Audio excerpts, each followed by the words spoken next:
Now I'm joined by Sir Bill Cash, MP for Stone, a Tory grandee who was first elected to Parliament in 1984.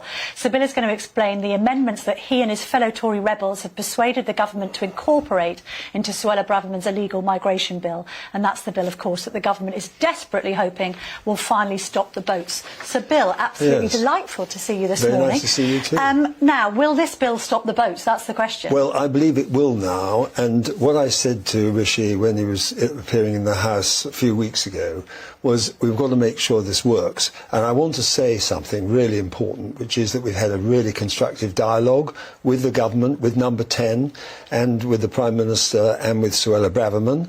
And we've now come up with something which I know they've put a huge amount of work into as well, with some very, very brilliant assistance from external lawyers as well.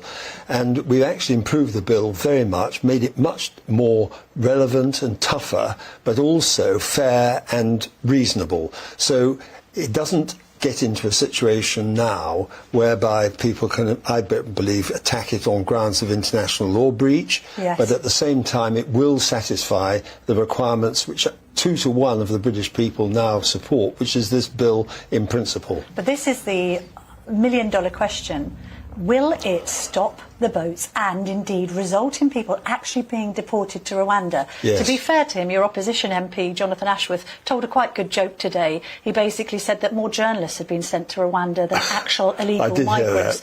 I mean, he's right, isn't he? So far we've had no action on this. It must be hugely frustrating to backbenchers like you. Well, it was, and certainly when the Borders and Nationality Bill was going through a couple of years ago, I did put down an amendment which was supported by about 70 MPs, the effect of which would have been to have displaced the Human Rights Act to get all together in the European Convention. What we're now doing is actually placing a very severe restriction on the manner in which the courts can interpret the arrangements under the European Convention, so that effectively we're going to be able to prevent the courts from just simply making up their own minds as to how to do it. And there's a very important principle here, Camilla, and it's this. Parliamentary sovereignty, and this was also conceded by Jack Straw and Derry Irvine when I was there when the Human Rights Act first came through. If Parliament makes clear and unambiguously its intention, clear to the courts will obey that, and that's what this bill will now do. I could go into the detail, but I won't. But what that you're is really saying important. is we're not going to have a last-minute intervention from Strasbourg when there's a bus full of people to be deported. That is exactly right. And actually there's also going to be a proper dialogue with us and the European Court, and the courts are not going to be able just to decide on their own account what they think, just a matter of interpretation. And let's talk about migrants who claim to be under 18 when they're not. There's a really fascinating and frankly ludicrous story in the Mail on Sunday about this 42-year-old jihadist with a beard and a receding hairline who claimed to have been a child. Then he's got a human rights lawyer on his case when the government has tried to deport him.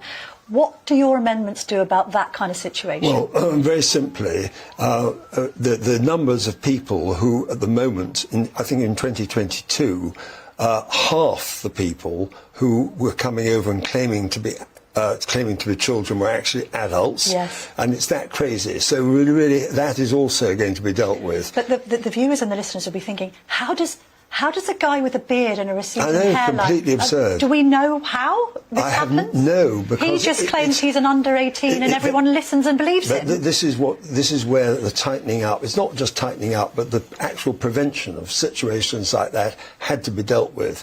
And that is going to be dealt with. And it's really essential to make sure that people who are just simply real adults don't get away with it. But the numbers were really quite dramatically bad.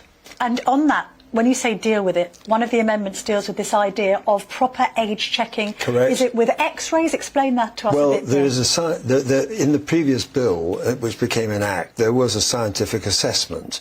Now the situation is going to be that there will be an assumption that a person is not the age that they say they are if they refuse to go through these checks, and that's really important, because the fact is that they are means of checking what a person's age is by scientific assessment. But won't they be able to claim, oh, my human rights, you can't X-ray me without my permission? Now that's exactly the point, and in fact this issue of human rights is going to be checked against the background of the manner in which the courts are entitled to interpret it.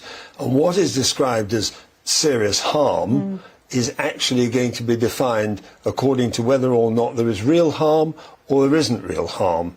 And that means that there is going to be a proper definition of what harm is, and therefore the interpretation of the courts is going to be restricted, because they're not just going to be able to say, oh, we think that this is a human rights issue and therefore we're going to let it go through. They're going to have to actually themselves, as a court, take into account the rules laid down by Parliament. So backbenchers, including yourself, has done a good job on the bill, but then what happens when it goes to the government? Together with the government. What happens when it goes to the House of Lords? Well, I'm afraid that that's a real problem. And I have heard quite a lot of people voicing off from the House of Lords already. Of course, they won't have seen all the amendments that have been put down. That might make it worse, actually, in a funny kind of way, because they seem to be very ideological about this, some of them. And the fact is, they're not elected. They are not elected. They have to have regard to what the House of Commons has said.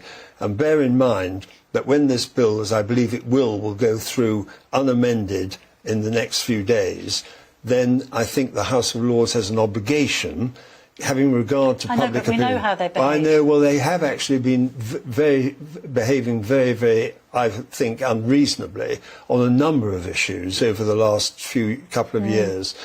So there is a real issue here about constitutional propriety, and I think the House of Lords wants to be very aware that this is a really big issue for the British people. The Prime Minister has made his position clear.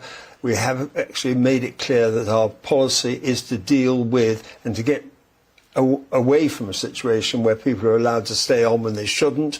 We need to detain people and also to move them out swiftly. So you think this is going to work in a nutshell, Bill? I do. I really do think it will work. It's a great improvement on the previous. There will still be arguments, I'm sure about that, but I believe this is a great improvement, and we've made a lot of progress in the last month.